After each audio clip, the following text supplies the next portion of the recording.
gotta say, I originally, when James told me about Creature Commandos and said, "Oh, Weasel's coming back, and we're gonna do Weasel again," there was a part of me that was like, you know, like I didn't get, and if you saw the Suicide Squad, Yeah.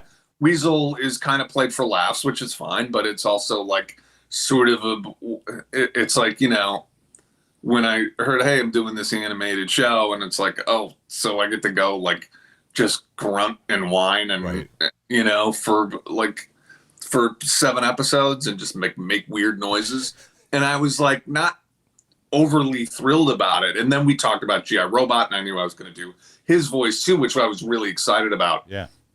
But Weasel was kind of an afterthought. I'm like, oh, I've done this, and like but reading the scripts and seeing where Weasel, what happened to Weasel and what his backstory was really interesting. And then actually going into the booth and recording that stuff was really gratifying. It was incredibly challenging and fun. And I kind of realized that, Weasel, James always described Weasel as kind of like a big dog. Yeah. He's like sort of he's an animal. This is not a human. He may be human sized, right. but he's not a humanoid creature he doesn't have complicated emotions, but he does have emotions. Anybody that has a dog, that your dog gets happy or sad or depressed or, scared and all these things. And so I just knew that all of a sudden, okay, I got to tell this story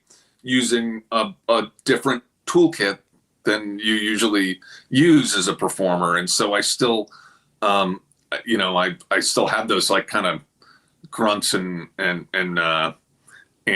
squeals and wheezes and whatever it is Weasel does. But I had to do it to tell his emotional story.